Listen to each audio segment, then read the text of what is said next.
again. Let's go out live to political reporter Doug Reardon outside CNN's headquarters in Midtown. Doug, that was the site of last month's debate between Biden and his political rival, Donald Trump. You were inside watching. That's where a lot of this all started. I think for a lot of people, that was the beginning of the end of President Biden's re-election bid. You know, he had a really bad performance right in here on stage, and that started the conversation about him dropping out, something he has now done later than any presidential candidate in U.S. history.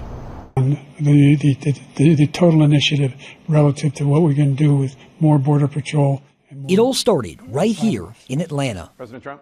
I really don't know what he said at the end of that sentence. With a poor debate performance that weeks later has shaken up the race for president. Well, it's a black swan event. Dr. Ben Taylor with Kennesaw State University says delegates already pledged to Joe Biden through primaries and caucuses don't automatically belong to presumptive nominee Vice President Kamala Harris. She still has to earn them. Now they will be open, the process will be opened up, and they will be able to vote their conscience. That nominating process will happen at next month's Democratic National Convention. Ahead of that, there could be a series of town halls or meetings with delegates to shore up support for Harris. On Sunday, Georgia Democratic Chair Nikema Williams tweeted that she was grateful to President Biden, adding, "Remember, defeating Donald Trump was always the goal." Text messages, phone calls, all at once. Georgia GOP Chair Josh McCoon was barely back from the Republican National Convention in Milwaukee when he heard the news. While some GOP voters wanted Biden in the race, viewing him as a weak and easily beatable candidate, McCoon says it doesn't matter who runs against former President Donald Trump. Whoever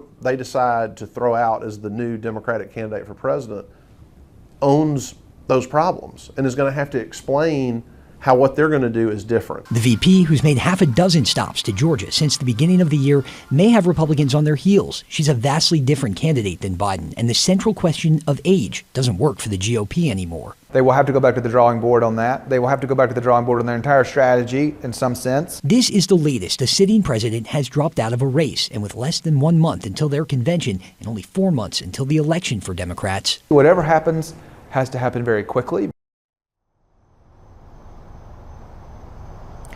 And another reason Harris might be a very appealing candidate for Democrats here to be the nominee is she actually, while she doesn't have the delegates, does get to tap that Biden-Harris campaign funds. It allows the party to work around some really sticky campaign finance procedures. Also, kind of new tonight, we are learning that all heads of the 50 states' Democratic parties have endorsed Vice President Biden for the nominee role. We are outside of CNN's headquarters. Doug Reardon, Atlanta News First.